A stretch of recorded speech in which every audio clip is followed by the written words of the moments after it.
Welcome to Make the Most of Mailchimp.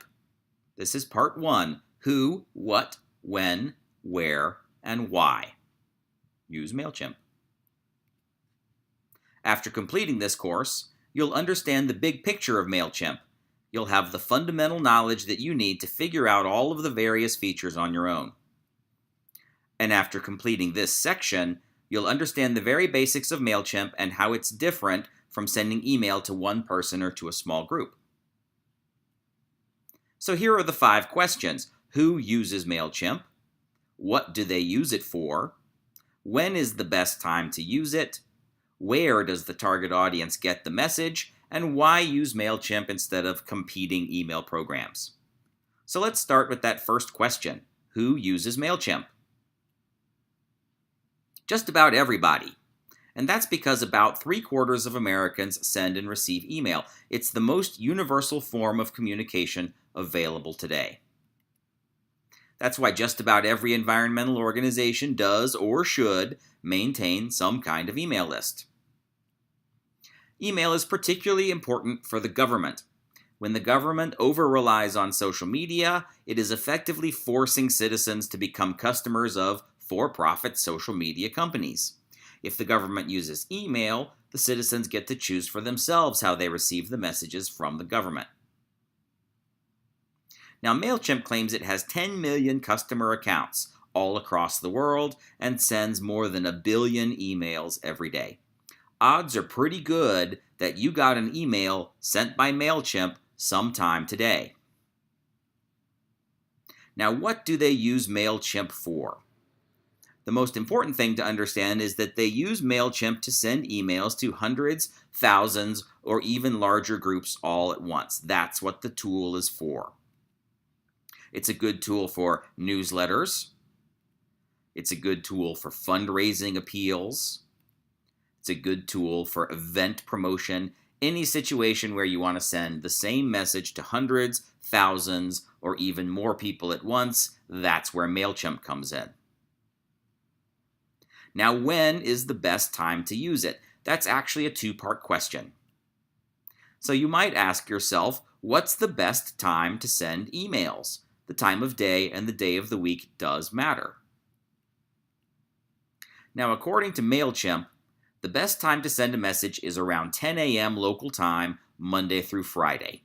But the difference isn't really great, so the real answer is it usually just doesn't make that much of a difference. Now, the next question you might ask is, how often should I send emails? And here's our recommendation. You should try to send a short burst of 3 to 5 emails right after you acquire a new email address. And after that, send monthly to quarterly newsletters with informational articles, and the occasional special edition with an event or a big announcement or a fundraising appeal or something along those lines. 3 to 5 emails to a new address, monthly or quarterly after that, with the occasional special edition is a pretty good pattern. Now, the next question is, where does the target audience get the message? Well, they're going to get the message on a modern computer, but some of them are going to get the message on their phone. And some of them are going to get the message on an obsolete computer. And Mailchimp assumes that the list that you send your messages to is going to include a mix of modern computers, mobile devices, and obsolete computers. And Mailchimp expects that you're going to take some extra time and you're going to put some extra effort into your email to make sure that it'll work no matter what device your subscriber receives the email message on. Here's a screen from the Mailchimp module, and you can see on the left what the email is going to look like in the computer, and on the right, you're going to see what the email is going to look like on a phone. You can also automatically create plain text emails, and they look okay even on the oldest computers, and they'll download even if the user is using a dial-up telephone connection. The last question is, why use Mailchimp instead of competitors? And it's true, Mailchimp has a lot of competitors: Vertical Response, Campaign Monitor, Aweber, iContact, Constant Contact. There are dozens of email programs like Mailchimp on the market. Now here's a review from PC Magazine where the editors give it a rating of 4.5 stars. Mailchimp is a great choice. It's a very well reviewed, very popular email program.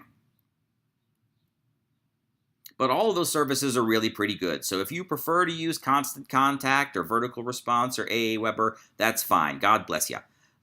We like Mailchimp because it easily passes subscriber information back and forth between Google Apps, Capsule CRM, Eventbrite, and a lot of other popular tools.